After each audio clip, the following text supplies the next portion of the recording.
Joining us now is Joel Rubin. He's the former Deputy Assistant Secretary of State, and Kimberly Dozier, CNN Global Affairs analyst and Time Magazine contributor.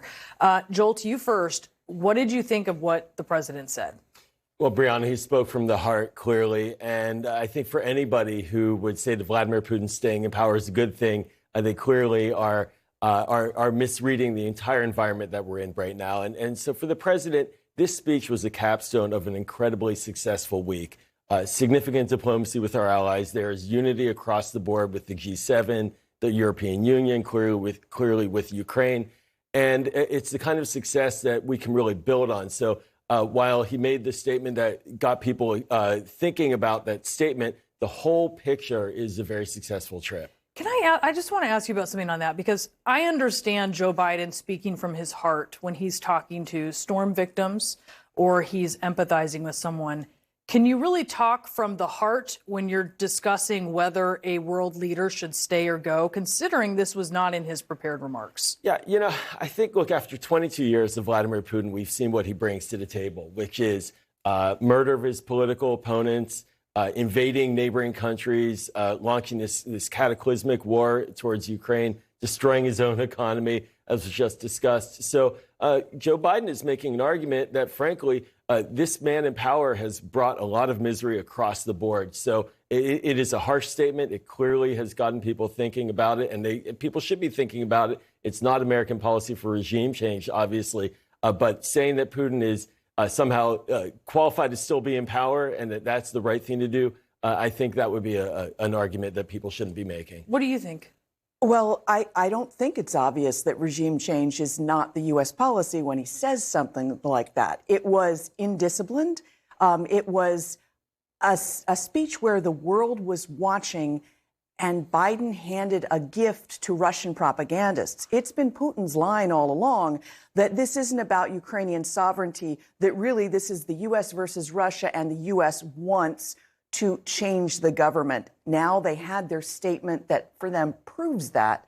And I don't think this was a moment to ruin all of the other things from the visit that were great in terms of lining up NATO countries together, showing unity, and then saying something also that you're not prepared to follow through with.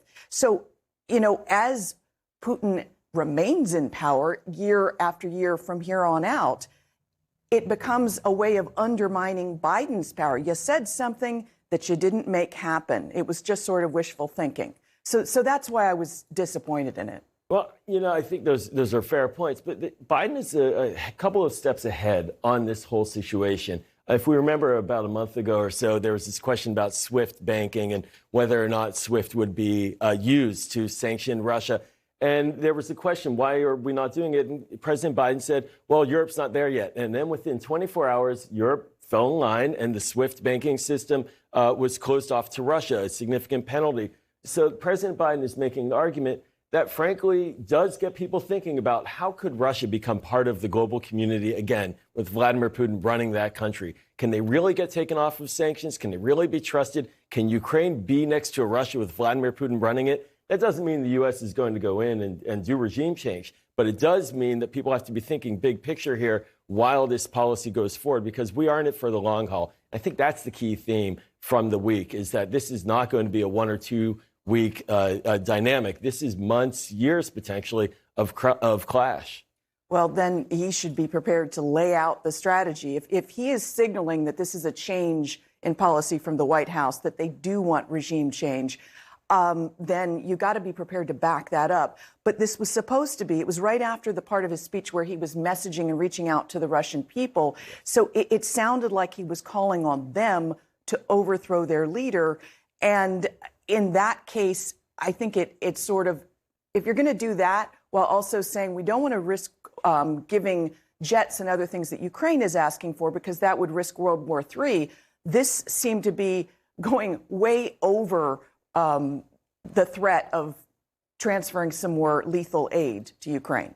Let me just ask you real quick, Joel, before we wrap this up. Yeah. Do you think what Biden said should be the U.S. policy?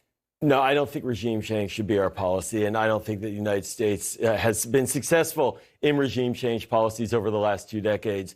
but to not speak the truth about how this is a dynamic that for the Russian people is a disaster, that for Europe is a disaster, and to lean into the idea that we need to be united, that would be a mistake for the president to not do. So he certainly was speaking with an animus that shows that the near neighbors are frightened. He was just in Poland and all around the region, and they do not want Russia breathing down their neck like they are to Ukraine. Joel, Ruben, Kim Dozier, thank you so much to both of you. Appreciate it.